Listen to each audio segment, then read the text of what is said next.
అలా నేను పరీక్షలకు సిద్ధమవుతున్నాను. ఆ రోజు రానే వచ్చింది. నిజం చెప్పాలంటే నేను ఒక నెల పాటు సిద్ధమయ్యాను.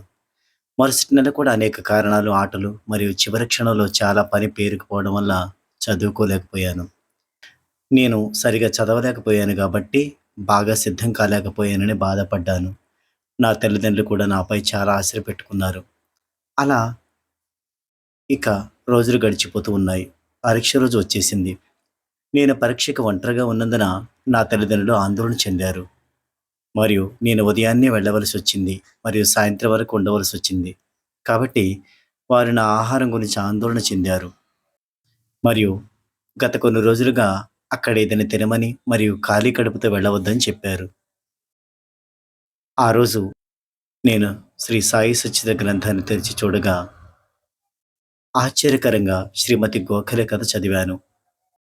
ఆమెకు బాబా ఉపవాసం నిరాకరించి పూరాన్ పోలీలు తినమని బలవంతం చేసేవారు. బాబా ఎప్పుడు తన భక్తులతో నేను నా భక్తుల్ని ఎప్పటికీ ఉపవాసం ఉండనివ్వను అని చెప్పేవారు.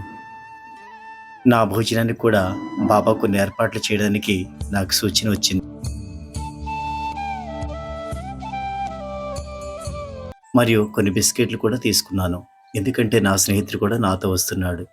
నా ఆశ్చర్యానికి చివరి క్షణంలో ఆశ్చర్యకరంగా బాబా కూడా అతన్ని నాతో వచ్చేలా ఏర్పాటు చేశారు. కాబట్టి నేను అతని ఆకలితో ఉండనివ్వలేకపోయాను.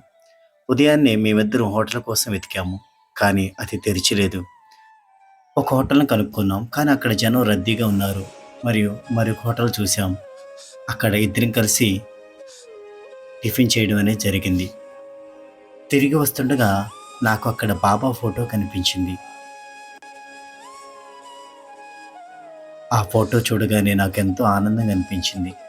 ఆ తదుపరి నేను పరీక్షకి హాజరయ్యాను. పరీక్ష హాల్ నుండి బయటకొచ్చిన తర్వాత మళ్ళీ నేను సాయిబాబా ఫోటోను చూశాను. అది నా ఆత్మవిశ్వాసాన్ని పెంచింది. ఆ తదుపరి మేము క్యాబ్ బుక్ చేసుకున్నాం. మేము నిలబడి ఉన్న ప్రదేశంలోనే అక్కడ కూడా బాబా వారి యొక్క పెద్ద చిత్రపటం ఉంది.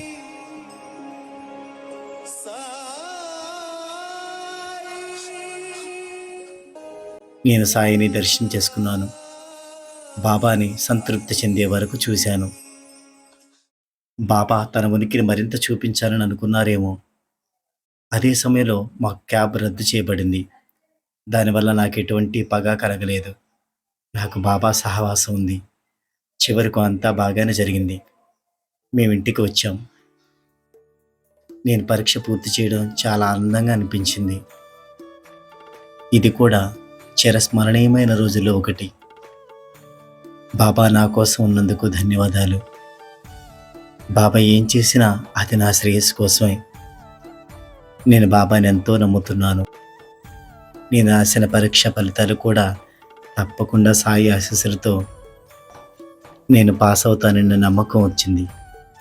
బాబా ఏది ఇచ్చినా అది నా మంచికని నాకు అర్థమైంది. నా కళ్ళు బాబా యొక్క పాదాల పట్ల మరింత మక్కువ కలిగాయి.